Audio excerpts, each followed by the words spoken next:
அஸ்ஸலாமு அலைக்கும் friends, welcome to options recipes.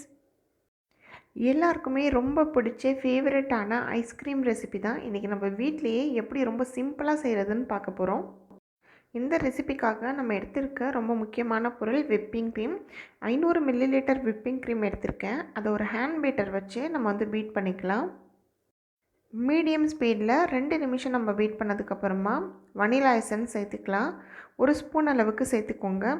அடுத்தது ஐசிங் சுகர் வெளியில் கடையிலையும் விற்குது. நான் இது நம்ம வீட்டில் யூஸ் பண்ணுறோம் இல்லையா சர்க்கரை, அதை தான் மிக்சியில் போட்டு நல்லா பொடி பண்ணி எடுத்திருக்கேன்.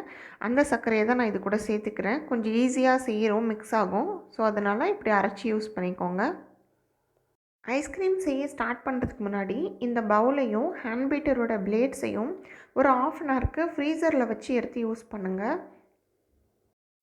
இந்த க்ரீமை எந்த அளவுக்கு பீட் பண்ணணுன்னா இந்த மாதிரி லேயராக கட் ஆகிற மாதிரி வரும். இது ஒரு 6 மினிட்லேயே நமக்கு கிடைச்சிடும். அதிகமான டைம் ஆகாது. இது வரைக்கும் நம்ம பீட் பண்ணி எடுத்துக்கிட்டால் போதும். இதுக்கு ஸ்டிஃப் பீக்ஸ் அளவுக்கு நம்ம பீட் பண்ணணும்னு அவசியம் இல்லை. சாஃப்ட் பீக்ஸ் வந்தாலே போதும். பாருங்கள் எவ்வளோ அழகாக கட் ஆகுதுன்னு. இந்த மாதிரி லேயராக வந்தால் நம்ம ஆஃப் பண்ணிடலாம் பீட்டரை. இந்த ஐஸ்கிரீமில் ஆல்ரெடி வனிலா எசன்ஸ் சேர்த்துருக்கு. ஸோ நான் இப்போ எந்த எசன்ஸும் சேர்க்கல. பட் ஆனால் இதுக்கு கலர் கொடுக்கலான்னு சொல்லிவிட்டு இதை 2 பார்ட்டிஷனாக பிரிச்சுக்கிறேன். ஒரு பார்ட்டிஷனுக்கு நான் ரெட் ஃபுட் கலர் சேர்த்துக்கிறேன். இது நம்ம சேர்க்கும்போது லைட் பிங்க் கலரில் கிடைக்கும். இப்போ இந்த க்ரீம் கூட நம்ம நல்லா மிக்ஸ் பண்ணி விட்டுக்கலாம். இன்னொரு பார்ட்டுக்கு கான்ட்ராஸ்ட்டாக க்ரீன் கலர் நான் சேர்த்துக்கிறேன். இப்போ இந்த க்ரீம் கூட க்ரீன் கலர் நம்ம சேர்த்து அதே மாதிரி க்ரீமோட நல்லா மிக்ஸ் பண்ணி எடுத்துக்கலாம். இந்த மாதிரி ஐஸ்கிரீம் செய்கிறதுக்கு அதிகபட்சம் 10 நிமிஷம் கூட ஆகாது. ரொம்ப ஈஸியாக செஞ்சிடலாம். வேறு அதிகமான இன்க்ரீடியன்ட்ஸ் தேவைப்படாது. வெறும் விப்பிங் க்ரீம், சுகர், அப்புறம் வனிலா எசன்ஸ், இது 3 பொருள் இருந்தால் போதும். டக்குன்னு ரொம்ப சூப்பராக கடையில் விற்கிறத விட டேஸ்டியான ஒரு ஐஸ்கிரீமை நம்ம வீட்டிலையே செஞ்சு கொடுத்துடலாம். இப்போது இது ஒரு ஏர்டைட் பாக்ஸில் நம்ம ஃப்ரீஸ் பண்ண போகிறோம்.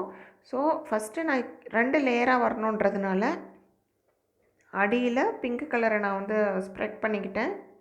மேலே நம்ம க்ரீன் கலர் போட்டு வச்சோம் இல்லையா தனியாக ஒரு பவுலில், அந்த கலரை இது மேலே நான் ஸ்ப்ரெட் பண்ணிக்கிறேன்.